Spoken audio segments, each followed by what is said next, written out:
and military spending. But other dramatic cuts to social safety net programs could hurt a large part of his base supporters.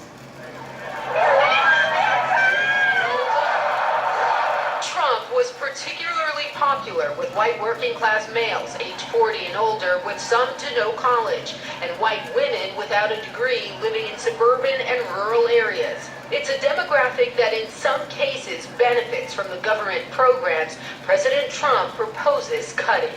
5 areas the people who put Trump in office stand to lose under the proposed 2018 budget: Medicaid and a children's insurance program called CHIP, education, food assistance programs, economic development programs, and farm subsidies. Well, some of the programs they're talking about cutting, food stamps, Medicaid, those tend to hit poor communities. Many of the voters there swung to Donald Trump when they hadn't previously been Republican. So I think it's really some of those new Republican voters who would feel the pinch the fastest. Medicaid and CHIP would lose somewhere between $610 billion to $1.4 trillion over 10 years. The programs provide health coverage for more than 70 million low-income children, adults, senior citizens, and disabled Americans. In Ohio, where Trump won, more than 2.8 million people are enrolled in the programs. In Georgia, more than 1.7 million are enrolled. Under Trump's budget, work-study programs for higher education would be cut by $488 million. More than 15,000 students would lose access to the program in Texas, another state Trump won. A cut of $193 billion over 10 years from SNAP, a program that helps over 42 million low-income Americans put food on the table.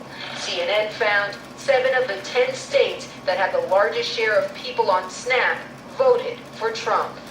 Farm subsidy cuts would reduce spending on things like crop insurance. The budget also eliminates economic development programs in rural communities like Appalachia, including West Virginia and Pennsylvania.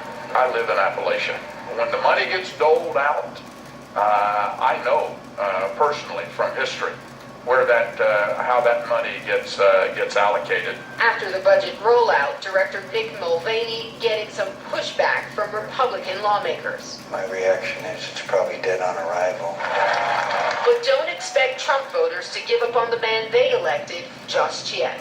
If and when people start feeling the pinch in their pocketbook, or even if they're doing okay, but they see their family members, their community suffering, that's usually when you'll see a real political shift.